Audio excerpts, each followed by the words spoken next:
sabi mo na nung hinimo ko, ipainom ko lang siya sa relief. Every month, ginadala ko lang siya sa doktor. Yan, wala ko yung ko silapos.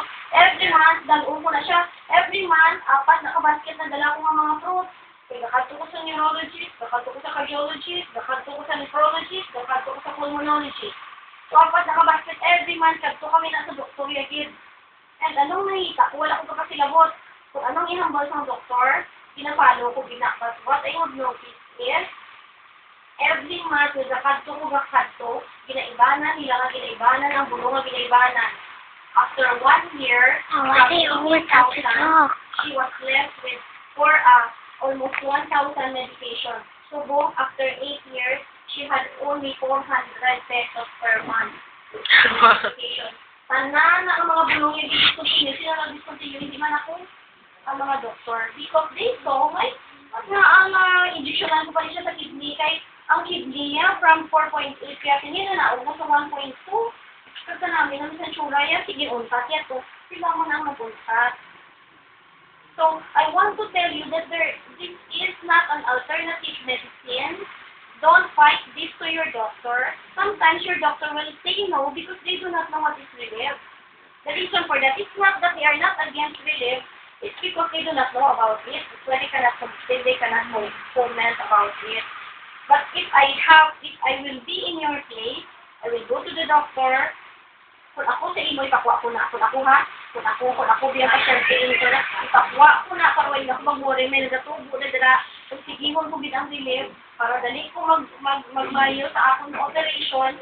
But if in case, hindi mo makontrol, in case na cancer na siya, ang dugo mo, nagkakato sa brain, nagkakato sa kung may nag-develop na gamay ng cancer, relief could help you out.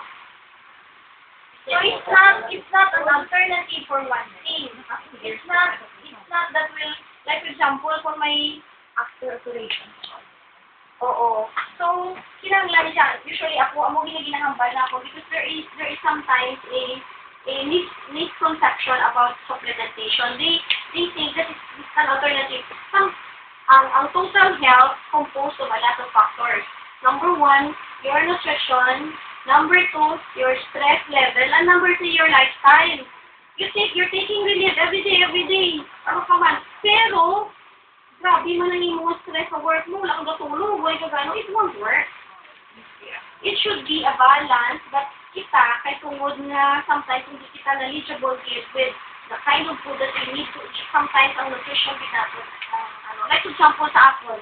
Nga ang nag-overweight ko, nga ang nag-hypertensive ko, nga ang may ara ko, nga sa ako na diabetes ko. It's because I'm really so busy.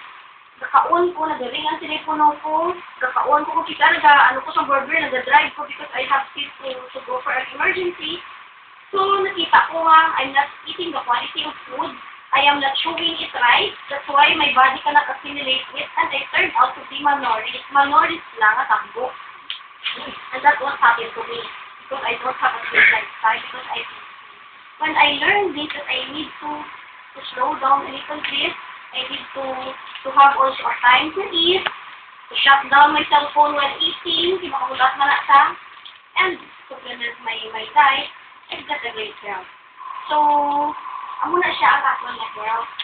This is one part that is will give you the great amount of your health because you will take care of your food. So, ang result namin ito, okay dapat. Yes, go to your doctor.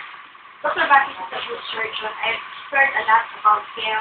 You really have to talk to him. That's the only thing lang. Ang doctor lang, kung mamangkot ka, masabat na siya. Like for example sa akin, kung may nakita ko ang problema, daw kadamong yung problema nga nakita ko sa bata, wala ko na siya na kina-istorya in front of me. I set a different appointment, nagawa sila mag-asawa, and I lay down all the options. At the moment they understand kung ano ginahimo mo, hapos na lang sila ka-trust sa iyo. That's something. So, alimuon mo, if you talk to your doctor, Doc, pwede ko kapamakot sa inyo. Hindi mo na isakon na inyo mga kapamakot sa inyo ko lang balay kung sabi ko siya, Doc, number 1 question, pwede niya number 2 question, so that you will understand actually what needs to be done to you. Kaya Doc, no number 2 sa akin, yung take it in it. Kaya, siguro sa alternative, I don't start after the market operation. So, wala ko ba makita ano may anak. Development na kaya. So, secondly, hindi man makbali na maka-cute sa ako. Kaya ang concern ko ang ako mga bukol. So, ang ako na sa akong subo, isigin ko ako ulit. So, ang bukol ko, Nahihingit ko. So, really take care of it. Kaya kung nagatig-an na sila, kung nagatig-an na lang mo, why na nasangay ka matunaw na siya. Inalan ko, aon gina siya. Paon gina siya. kaya advice sa kasali last time, after operation, dapat hinagaw, hindi na siya mag-continue. Kaya wala ka rin continue, don't go on. Maya, what are you doing? Eh? Ano yan?